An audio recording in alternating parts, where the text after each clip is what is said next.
ఇన్ని గొడవలు జరిగిన తర్వాత తాతయ్య గారు మళ్ళీ ఇంటి గుమ్మం తొక్కుతారని అనుకోలేదు బాబు. కానీ ఆయన వచ్చారు, కలవడానికి మనకు ఒక అవకాశం ఇచ్చారు. కానీ మీరే మరొకసారి మీ అమ్మగారికి పుట్టింటిని దూరం చేసేశారు. దీపా, మా తాతయ్య వచ్చింది మనవడి కోసం కాదు, మనవరాలి కోసం. ఎలాగైతేనే వచ్చారు కదా, వెళ్ళడానికి ఒప్పుకోవచ్చు కదా. మరి నేనన్నదానికి ఆయన ఒప్పుకోవచ్చుగా. నేనంటే తాతయ్య గారికి ఇష్టం లేదు. నిన్ను నా నుంచి దూరం చేసే మనుషులంటే నాకు కూడా ఇష్టం లేదు దీపా. మీరంతా ఒక కుటుంబం కార్తీక్ బాబు. ఇప్పుడు నువ్వు నేను ఒక కుటుంబం. నాకు ఆ కుటుంబం కంటే ఈ కుటుంబమే ముఖ్యం.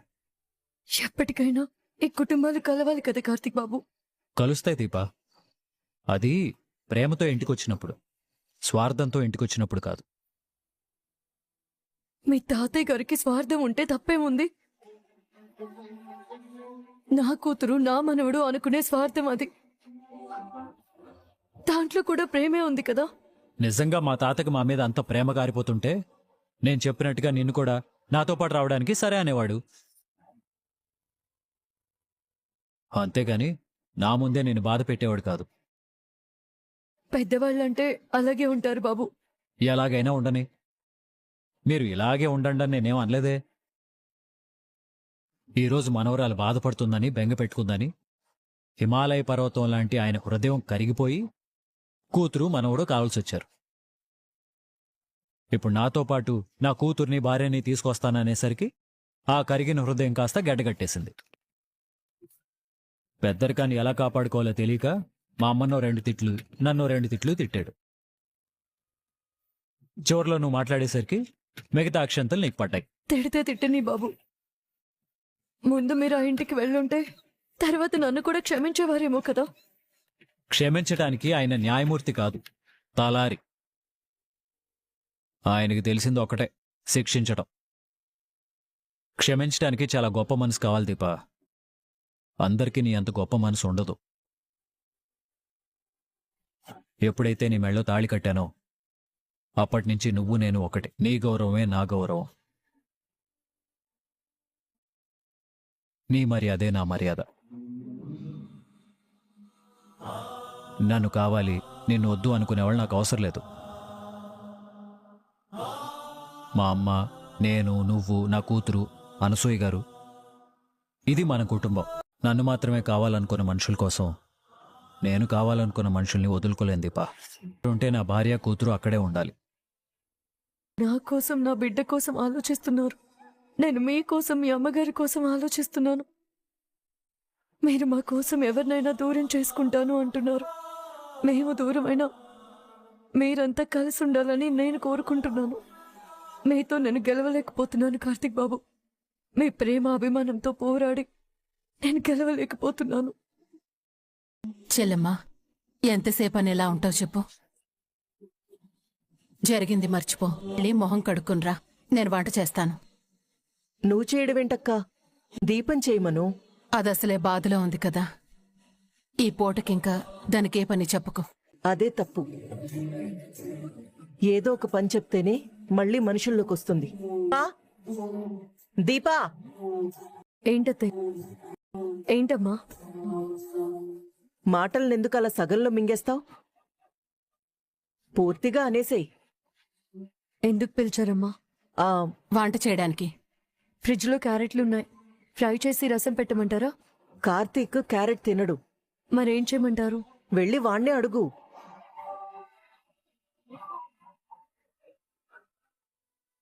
కార్తీక్ బాబుకి ఏమిష్టమో మీకు తెలుసు కదమ్మా. నువ్వు తెలుసుకోవాలి కదా. తర్వాత తెలుసుకుంటానులేమ్మా.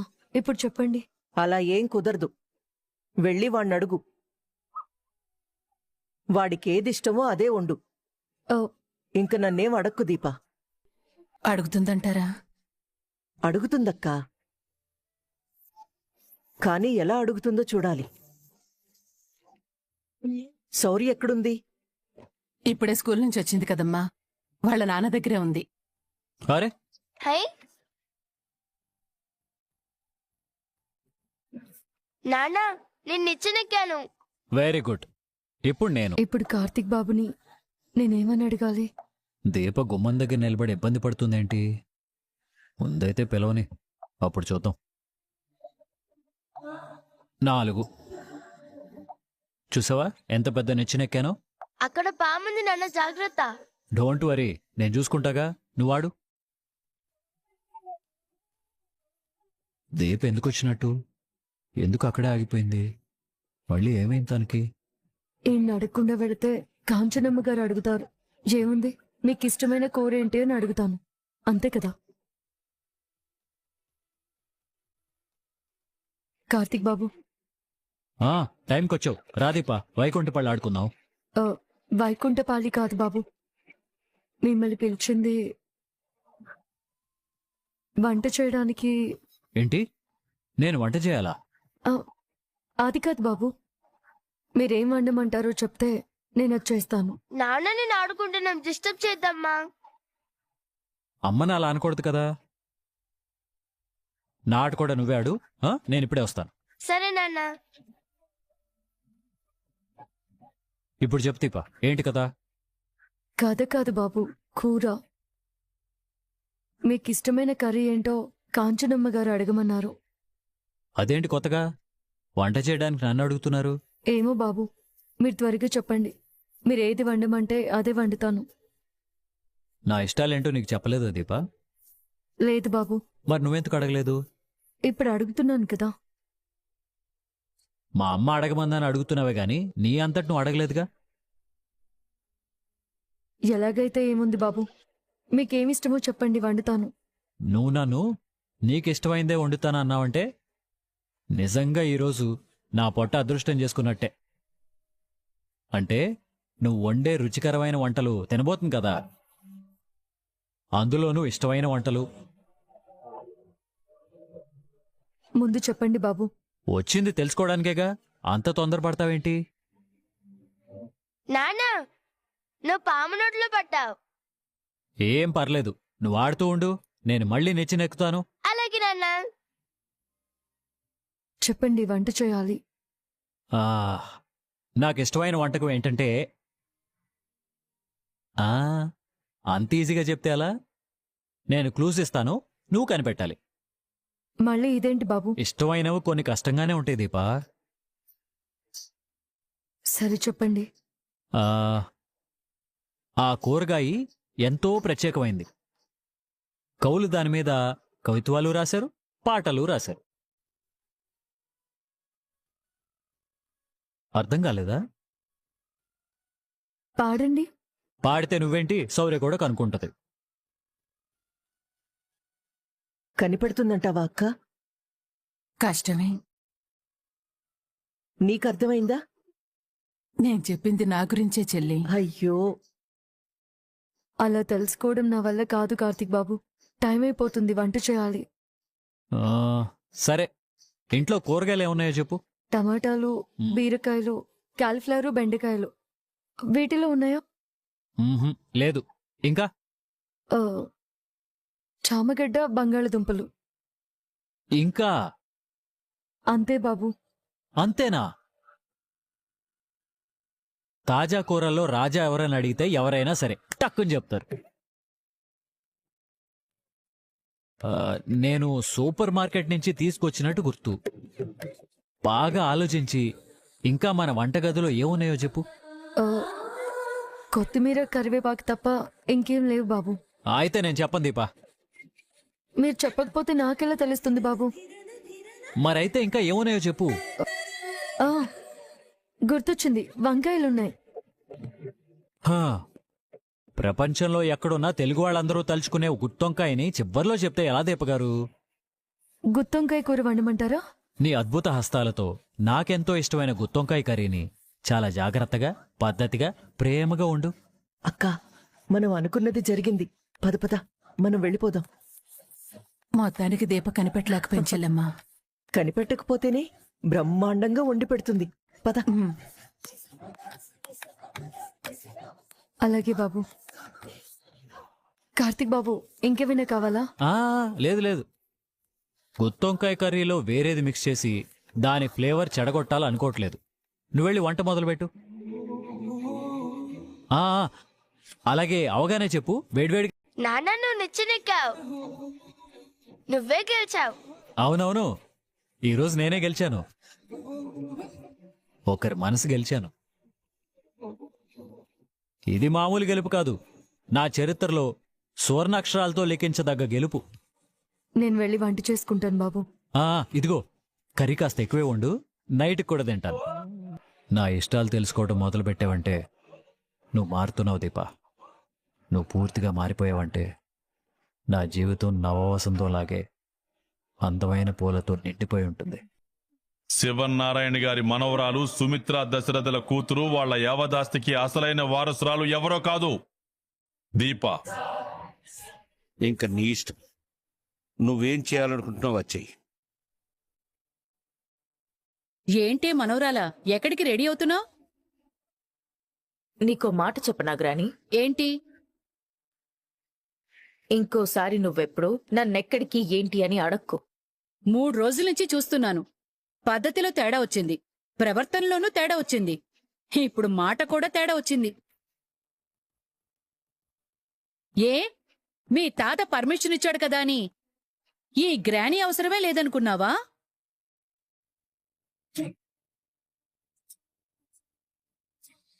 ఏదైనా ఒకటి ప్లాన్ చేయడంలో నువ్వు తోపు గ్రాని. కానీ నీది హాఫ్ నాలెడ్జ్. చేసుకుంటూ పోవడం తప్ప రిజల్ట్ పట్టించుకోవు. ఒకరికి ఒక పనిని అప్పగిస్తే అది జరిగిందా లేదా అని మనం చెక్ చేసుకోవాలి. మనం విన్నదే నిజం అనుకోకూడదు. ఇప్పుడేం జరిగిందని అంత క్లాస్ పీకుతున్నావు? సైదులు గారిని చంపే ముందు నువ్వొక్కసారి రీచెక్ చేసుకుని ఉండుంటే ప్రెసెంట్ వేరేలా ఉండేది. నిన్న కూడా నువ్వు నాతో ఇలాగే మాట్లాడావు. ఏమైంది నీకు? దీపే ఆ ఇంటి వారసురాలను నిరూపించడానికి నా దగ్గర అన్ని సాక్ష్యాలు ఉన్నాయి. అన్నయ్య వదిన ఊరి నుంచి రాగానే ఈ నిజాలన్నీ చెప్పి మా అమ్మ చేసిన పాపాల్ని నేను ప్రక్షాళన చేస్తాను. ఎందుకే గతాన్ని పదే పదే తలుచుకుంటున్నావు? ఓహో, అసలైన వారసురాలు తిరిగొస్తుందని భయపడుతున్నావా? రాదని నువ్వనుకుంటున్నావా? నిన్నెవరో భయపెట్టారు. మనకి జీవితంలో ఎదురు పడకూడదు అన్న నిజం చాలా దగ్గరగా వచ్చి నిలబడితే చీకట్లో దయ్యాన్ని చూసినట్టే ఉంటుంది. ఆ క్షణం భయం చావుని గుర్తు చేస్తుంది. అసలైన వారసురాలు బ్రతికే ఉంది అనేది అబద్ధం. బ్రతికే ఉంది, అది ఎవరో కాదు, ఆ కుబేర్ కూతురు దీప. దాన్ని తీసుకోవడం అంత తేలిక కాదు. ఏదో జరిగింది. ఏంటది? జరిగిన దానికంటే జరగబోయేదే చాలా విలువైంది గ్రాని. నువ్వు గతంలో చేసిన తప్పుని నేను భవిష్యత్తులో సరిచెయ్యాలి అనుకుంటున్నాను. ఇది నా ఉనికిని కాపాడుకోవడానికి నేను మొదలు పెడుతున్న యుద్ధం. నన్నే చెయ్యని. ఏం చేయాలనుకుంటున్నావు? ఈసారి ట్రైలర్ కాదు, సినిమాని రిలీజ్ చేస్తాను. Just wait and watch. Play సాలిడ్గా ఉంటుంది.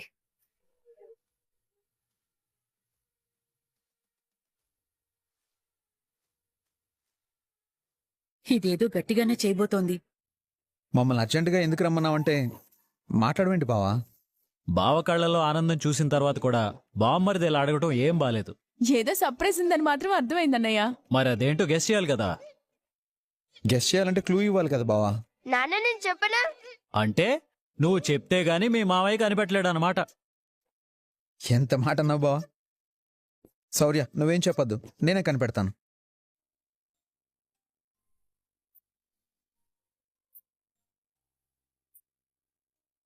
కనిపెట్టలేవని ఒప్పుకోవచ్చు కదా. అంటే బావ ముందు ఓడిపోమంటావా? చూడమ్మా, ఇది బావ బామర్దుల సరసం. నువ్వు వదిలే. నువ్వలా అన్నా ఇది మాత్రం వాళ్ళ అన్నయ్యే గెలవాలనుకుంటుందక్కా. హలో పెద్దమ్మా, బేసిక్గా ప్రతి ఆడది భర్తే గెలవాలని కోరుకుంటుంది. అదే పోటీ అన్నయ్యతో అయితే భర్త ఓడిపోయినా పర్వాలేదు, అన్నయ్య గెలవాలని కోరుకుంటుంది. నేను కూడా అంతే. ఇది చెల్లెమంటే. అత్త వాళ్ళిద్దరూ ఒకటైపోయారు. నువ్వే నాకు సాయం చేయాలి. ఒరే అమాయక చక్రవర్తి, ఆలోచిస్తే కాస్త నీకే అర్థమవుతుంది. ఇక్కడ అందరం ఉన్నాం, ఎవరు లేరు? మా అక్క మీ అక్కేం చేస్తుందిరా? ఆ, వంట చేస్తుంది. ఏం వంట? ఏంటో తెలియదు గాని మసాలా వాసన అయితే గుమగుమలాడిపోతుంది. అదేరా అసలు పాయింటు. అది మీ బావకి ఎంతో ఇష్టమైన కర్రీ. మీ బావ ఇష్టమేంటో అడిగి మరీ మీ అక్క వంట చేస్తుందిరా. అవునా? మమ్మల్ని లంచ్కి ఎందుకు పిలిచారో నాకు ఇప్పుడు అర్థమైంది. నాకు కూడా ఇప్పుడే అర్థమైంది. నీకంటే మా చెల్లె బెటరు. మా అక్క నేను ఇంతే బావా, మేము కొంచెం స్లోగా ఉంటాం. కొంచెం స్లో కాదు, కిలోమీటర్ గ్యాప్ ఉంది. ఇంతకీ ఆ కర్రీ ఏంటో గెస్ చేయగలవా? లేదు, మీ చెల్లి నా జీవితంలోకి వచ్చాక 4 రుచులు తెలుస్తున్నాయి బావా. సాంబారు, రసం, ఆవకాయ, పెరుగు తప్ప మిగతావి పెద్దగా రుచి చేసిందే లేదు. అయితే నేను చెప్తాలే. వద్దు నాన్న, మావేకి నేను చెప్తాను. చెప్పు. చాక్లెట్ కొంటావా? సిచ్యువేషన్ వాడుకోవాలంటే నీ తర్వాత ఎవరైనా సరే, చాక్లెట్ ఇస్తానులే, చెప్పు. అమ్మ ఏం కూర వండుతుందంటే నాన్నకిష్టమైన గుత్తొంకాయ కూర రెడీ కార్తిక్ బాబు.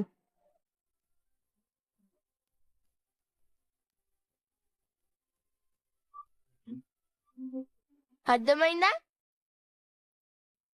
అది నాన్న స్పెషల్. పదండి భోంచేద్దాము. పదండి. ఏం బావా, కడుపులో ఎలుకలు పరిగెడుతున్నాయా? అవి ఆల్రెడీ పరిగెత్తడం స్టార్ట్ చేసి 10 కిలోమీటర్లు కూడా దాటాయి. వదిన చేతి వంట అంటే ఆకలికి ఆ మాత్రం స్పీడ్ ఉంటుందిలే. ఈరోజు కడుపు నిండా తినేసి హాయిగా రెస్ట్ తీసుకోవాలి. నేను కూడా బావా. ముందు తిందాం పదండి. రండి. ఆహాహాహా, ఇది కదా సువాసన అంటే, ఇది కదా పరిమళం అంటే, ఇది కదా గుత్తొంకాయ గుమగుమలంటే.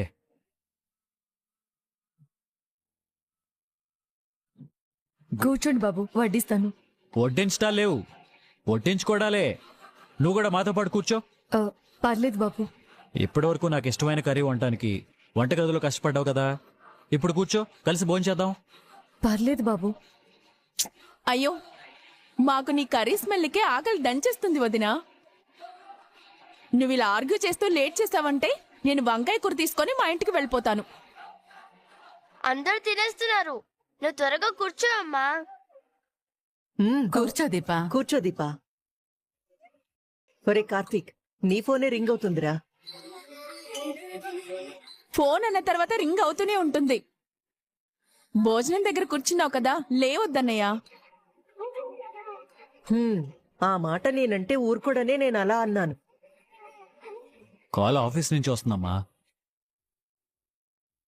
1 మినిట్. బావా, ప్రభాకర్ చెప్పు. మేడం గారు అర్జెంటుగా ఆఫీస్కి రమ్మంటున్నారు సార్. నాకు ఇంటి గెస్ట్లు వచ్చారు, రావడానికి టైం పడుతుందని చెప్పు.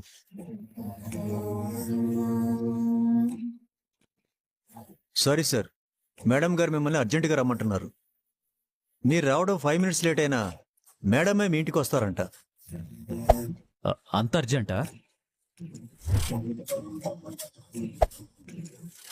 అవును సార్,